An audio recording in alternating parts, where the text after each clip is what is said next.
Welcome to day 18 of our school year.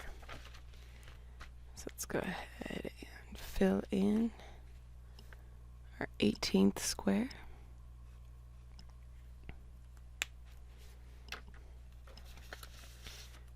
And then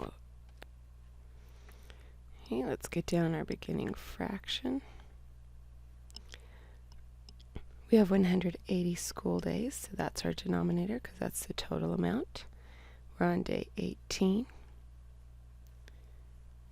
Let's find the factors of our numerator. Our numerator is 18. Two factors we always know are 1 and the number itself. Using the commutative property, I can also do 18 times 1. Now we're going to go through our divisibility rules in an orderly fashion. So we're going to go in order of the numbers. We've tried 1. Now we're going to try 2. 2 says that it ends in an even number. 8 is an even number, so 2 is a factor. 2 times 9, and 9 times 2. So now all we have to do is try the counting or natural numbers between 2 and 9. So next we try 3. The rule for 3 is that we add the digits together, so 1 plus 8 equals 9. 9 is a multiple of 3, so 3 is a factor. 3 times 6, 6 times 3. Here, now we've narrowed it down. I only need to try 4 and 5. If those don't work, then we're done. So every time we go in an orderly fashion, we narrow down the factors we need to try. Okay, so let's look at 4. The multiples of 4 are 4, 8, 12, 16, 20. 18 is not in that list, so 4 is not a factor. We try 5. The rule for 5 is that it ends in a 0 or 5. It ends in an 8, so 5 is not a factor. We get to 6 and we are done. So let's go ahead and list our factors from least to greatest. 1, 2, 3, 6, 9, 18. We have 1, 2, 3, 4, 5, 6 factors. That is more than 2 factors, so it is composite.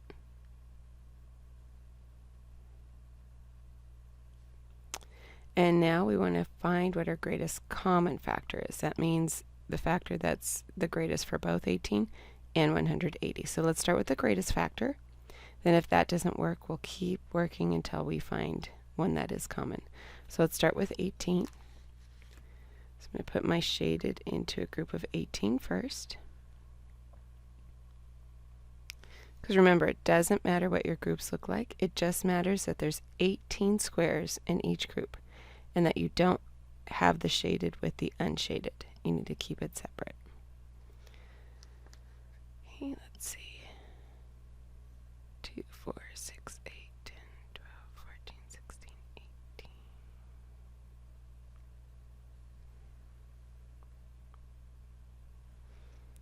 And let's see. 2, 4, 6, 8, 10, 12, 14, 16, 18. You can make your groups of 18. If you want to count them by ones, I'm counting by twos. Since 3 is a factor, you could count by 3s.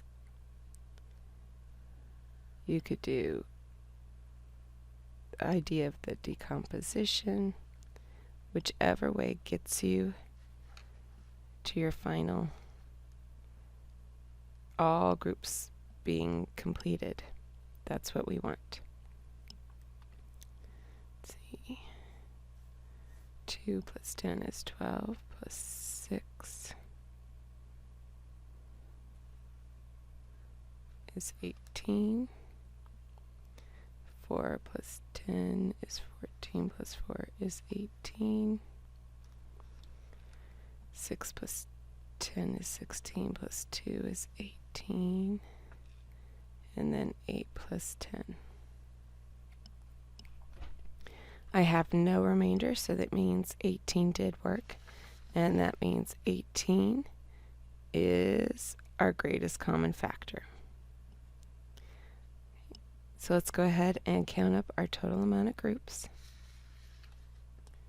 So we have 1, 2, 3, 4, 5, 6, 7, 8, 9, 10 groups of 18. And I have one group of 18 shaded in. So 1/10. Okay, now let's go ahead and do our algorithm.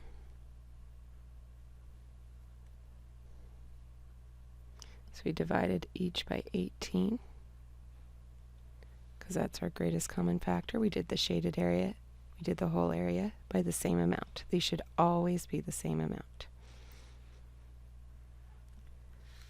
So we have 180 divided by 18. 18 divided by 18. 18 times 10. That 10, that placeholder, moves everything over a place. 1 times 8 is 8. 1 times 1 is 1. Oh, look, number's the same. 0's a game. So we have a remainder of 0. And our partial quotient is 10. Here, 1 times 18 is 18. So remember, whatever number's out here, we multiply to the divisor to get what we're subtracting out. So it was 10 here times 18 gave us the 180. Number's the same. 0's a game.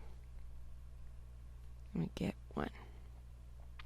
We still always need to check by using our inverse operation, our divisor times our quotient plus our remainder, divisor times quotient plus remainder. But on both of these, our remainder is 0. Since our remainder is 0, the identity property of addition says it's going to stay the same, so we don't really need to worry about adding it if it's going to stay the same. Here, I'm multiplying by 10. Each place is 10 times greater, so what this is going to do is going to move everything over a place and put a placeholder in the ones. So when we multiply by 10, 100, 1,000, it's moving things over, and we put placeholders in those ones, tens, hundreds, whatever we're multiplying by. And then it's just 1 times 8 and 1 times 1. So everything moved over from the 8 moved from the ones to the tens, the 10 moved from the tens to the hundreds. Because every place is 10 times greater than the other. And then here we have the identity property of multiplication, which says if you multiply by 1, it stays the same. 180 matches my dividend up here. 18 matches my dividend. So those check, but we're not quite done yet. Fraction is 1/10. This is one of those special numbers that I could easily get into a percent. Per means through. Cent means 100. Anytime you see the word cent, it means 100. So there's something I can multiply 10 by to get 100. I can multiply it by 10. So I'm going to get an equivalent fraction with a denominator of 100. 10 times 10 is 100. 1 times 10 is 10. So that means today is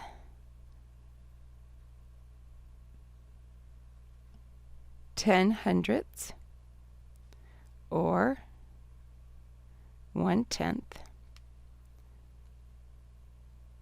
or 10 per 100, or 10%.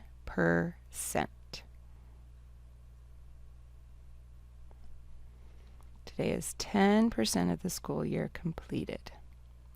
All right, let's go ahead and fill in our data collection page. All right, I hope you had a good day off yesterday. Trimester 1, week 5. Today is 9/3/19. We have a few things to fill in here, so try to write kind of small. Our fraction for today is 1/10, which is the same as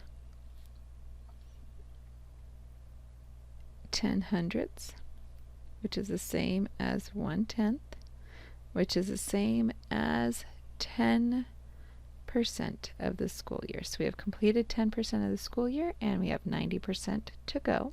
Let's go ahead and get out your number line. We did groups of 18. So groups of 18, completed our first one. So this is 1/10. So there's 10 sections. We've completed the first out of the 10. Okay, we have an equivalent fraction in our 9s, in our 6s, in our 3s, in our 2s, and then here are 18 out of 180. So they're all equivalent. These are all common factors, but our greatest common factor was 18. Okay, let's go ahead and put your number line away, erase your worksheet, and thank you for joining me.